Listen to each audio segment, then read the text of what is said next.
Hello friend, आप लोग का स्वागत है अपने यूट्यूब चैनल उदय वुलन क्लास में। जैसे कि आप लोग का समझ फिर से एक नए टॉपिक लेकर हाजिर हूँ। और आज हम जो है क्या करेंगे, अम्ल क्षारक लवण का पार्ट 2 देखेंगे। ठीक है, पार्ट 1 में हम इसके बारे में जो क्षारक अम्ल के बारे में पूरा हम डिटेल के साथ पढ़े थे। और आज हम जो है पार्ट 2 में जो क्षारक से बनने वाले जितने भी इम्पोर्टेंट क्वेश्चन है क्लास 10 का जो आपका एनसीईआरटी अम्ल क्षारक जो है आपका साइंस का जो है दूसरा चैप्टर है, उसके अभी वर्तमान समय में हम लोग अध्ययन कर रहे हैं। तो चलिए हल्का सा आज का हम लोग टॉपिक देखते हैं। सबसे पहले क्या रखेंगे हल्का सा कि अम्ल क्या चीज़ होता है। अम्ल हम पढ़ लिए थे, अब क्या पढ़ने हमको क्षारक। ठीक है, ये क्षारक क्या चीज़ होता है। ठीक है, तो क्षारक किसे कहते हैं, तो क्षारक क्या है किसे कहते हैं, तो आपका वे पदार्थ जिसका स्वाद कड़वा हो। ठीक है, वे पदार्थ जिसके स्वाद कड़वा हो और जो लाल लिटमस पर, ध्यान दीजिएगा, लाल लिटमस पेपर को क्या करता है आपका नीला कर देता है। ठीक है, लाल लिटमस पेपर को नीला कर देता है, वो आपका क्या कहलाता है, आपका क्षारक कहलाता है। ठीक है, आगे क्या है कि आपका क्षारक जो है आपका वह पदार्थ है जो जल में विलय के होने के पश्चात जो है OH माइनस या फिर इसको बोलते हैं हम लोग क्या चाहिए आपका हाइड्रोक्लोराइड आयन देते हैं। ठीक है, हाइड्रोक्लोराइड आयन देते हैं, मतलब OH माइनस आयन देते हैं। हम तो वहीं पर क्या पढ़े थे हम लोग अम्ल में कि आपका अम्ल जो है जल में घुलकर जो H प्लस आयन देते हैं, लेकिन यहाँ पर क्षारक जो है जल में विलय होकर OH माइनस आयन देते हैं। जैसे कि उदाहरण के लेते हैं हम लोग क्या चीज़, साबुन। ठीक है, साबुन क्या चीज़ होता है, कड़वा होता है। ठीक है, जब उसको खाइएगा तो कैसे कड़वा होता है, इससे हम लोग मुलायम रूप से जो खा नहीं सकते हैं। तो इससे जब आप लोग स्नान करते हैं तो स्नान करते समय जो किसी कारणवश जो आपका साबुन के किसी भी हल्का सा थोड़ा सा मात्रा में जो फेन जो होता है जब आपके मुख में चल जाता है तो क्या बहुत ही कड़वाहट महसूस, बहुत ही कड़वा लगता है। तो क्यों, क्योंकि आपका साबुन जो होता है कैसा होता है, कड़ा होता है।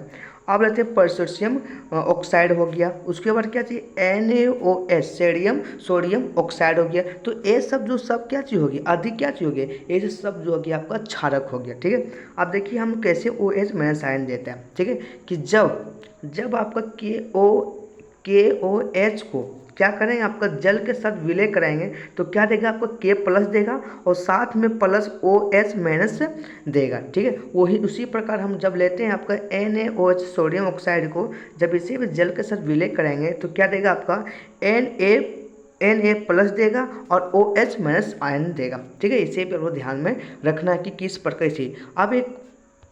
अब आगे देखते हैं नोट में। ठीक है, नोट में बहुत ही इंपॉर्टेंट VVI क्वेश्चन है। वो क्या है आपका कि वे क्षारक जो जल में घुल जाते हैं वो क्या करता है, आपका क्षारक कराते हैं। ठीक है, वे क्षारक जो जल में घुल जाते हैं तो वो क्या कहलाएंगे, आपका क्षार कहलाएंगे। या फिर जल में घुलनशील क्षारक को क्या बोलते हैं हम लोग, क्षार बोलते हैं। ठीक है, जो जल में घुल जाते हैं उसे क्या बोलेंगे, हल्का सा क्षार बोलेंगे। ठीक है, आगे चलते हैं। आगे हम लोग क्या पढ़ेंगे, क्षारक के प्रकार। जिस प्रकार अम्ल के प्रकार देखे थे आपका दो, आपका प्रबल अम्ल दुर्बल अम्ल, उसी प्रकार जो आपका क्षारक का भी आपका 2 प्रकार होते हैं। एक होता है आपका प्रबल क्षारक और एक आपका क्या होता है, आपका दुर्बल क्षारक। ठीक है, तो सबसे पहले हम लोग क्या देखेंगे, हल्का सा प्रबल क्षारक क्या होता है। ठीक है, तो क्या होता है, वे क्षारक जो जल में पूर्णतः वियोजित हो जाते हैं, क्या कहलाता है, आपका जो प्रबल क्षारक कहलाते हैं। मतलब जो है आपका क्षारक जो है जल में पूरी तरह से घुल जाती है तो वो क्या कहलाते हैं आपका, तो वो सब जो कहलाती है वो हमें जो प्रबल क्षारक कहलाती है। जैसे कि मान लेते हैं क्या, KOH आपका NaOH CaO2 का OH का होल 2, ये सब क्या कहलाएगा, आपका प्रबल क्षारक कहलाएगा। ठीक है, आगे आ जाते हैं। आगे हम लोग लिखते हैं कि दूसरा प्रकार इसका क्या है, तो दूसरा इसका प्रकार जब देखते हैं तो इसका जो दूसरा प्रकार हो जाएगा, देखते हैं हल्का सा, दूसरा इसका प्रकार जो हो जाएगा वो क्या चीज़ होगा, आपका दुर्बल क्षारक। क्या चीज़ होगा आपका दुर्बल क्षारक, इसको बढ़िया से कर लेते हैं। ठीक है, दूसरा क्या चीज़ होगा आपका दुर्बल क्षारक। ठीक है, दुर्बल क्षारक किसे बोलेंगे कि वे क्षारक जो जल में पूर्णतः या वियोजित नहीं होता है उसे क्या बोलेंगे, हल्का सा दुर्बल क्षारक। जो कि आपका जल में पूर्ण रूप से नहीं घुलता है वो आपका दुर्बल क्षारक, वैसे क्षारक को कहते हैं। ठीक है, जैसे हो गया आपका AlOH का होल 3। ठीक है, AlOH का होल 3 और आपका NaHOH। ठीक है, NaH4OH ये इसका हो जाएगा। अभी आप इसको बोलते हैं आपका अमोनियम ऑक्साइड के नाम से भी जानते हैं। ठीक है, आगे आप देखें क्या क्या देखेंगे आप। अब देखेंगे हम लोग क्या चाहिए आपका क्षारकों के भौतिक गुणधर्म। ठीक है, क्षारकों के भौतिक गुणधर्म देखेंगे। ठीक है, तो क्षारक में से भौतिक गुणधर्म में से पहला क्या है कि हल्का सा क्षारक जो है स्वाद में कैसा होता है, तीखा या फिर कड़वा आता है। मतलब इसको जब खाइएगा तो कैसे तीखा लगेगा या फिर कड़वा लगेगा।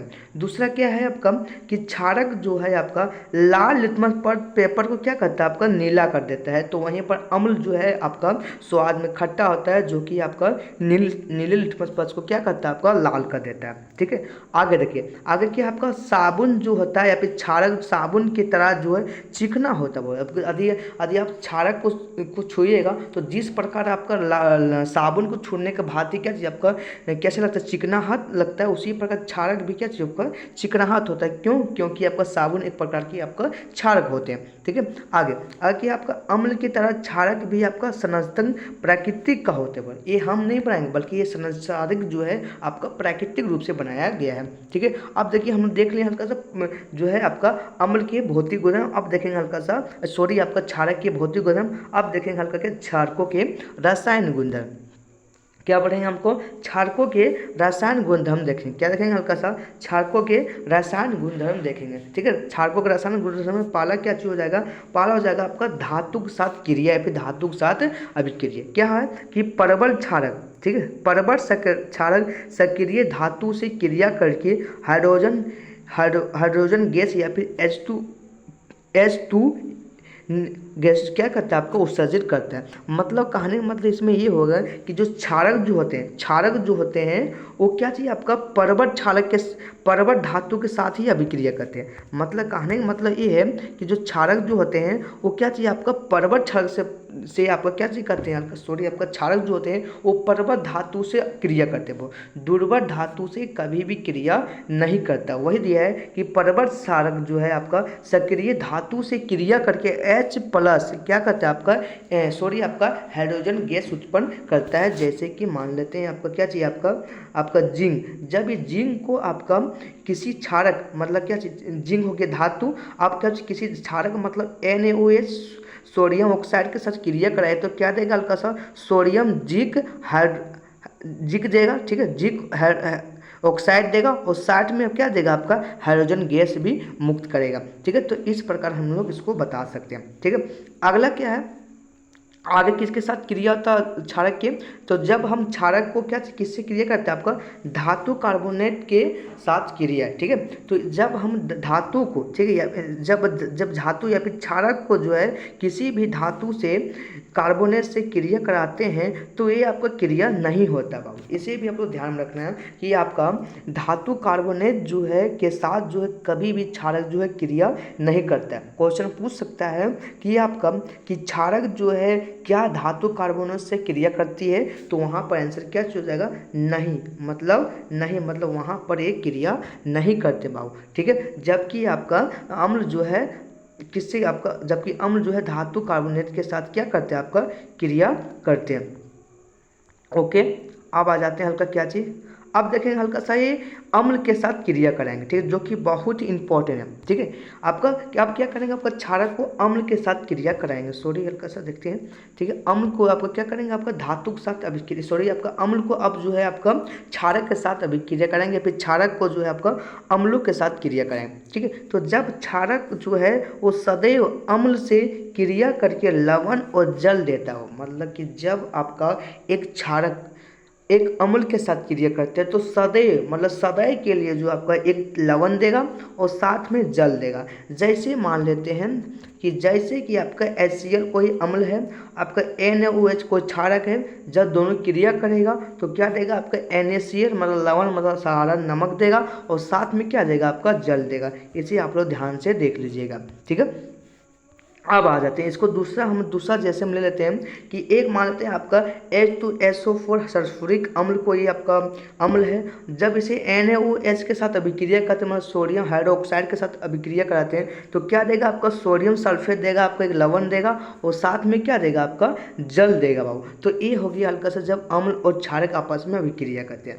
अब क्या देखेंगे हल्का सा, तो अब देखेंगे आपका अम्ल का उपयोग मतलब इसका उपयोग कहाँ कराते हैं, तो साबुन बनाने में इसका उपयोग करते हैं, कागज़ की आपका लुगनी बनाने में, ठीक है, कागज़ के तो लुगनी जो होता है उसको बनाने में, खरे जल को मृदुल बनाने में, मतलब खड़ा खड़ा जो जल जो होता है उसको जो मृदुल बनाना है तो किसके द्वारा बना सकते हैं, हल्का सा तो क्षारक डाल के उसमें क्या लिखा सकते हैं, आपका मृदुल बना सकते हैं। उसके बाद आपका टूथपेस्ट बनाने में, ठीक है, टूथब्रश बनाने में, ठीक है, इसे भी आप लोग ध्यान में रखना है, ठीक है।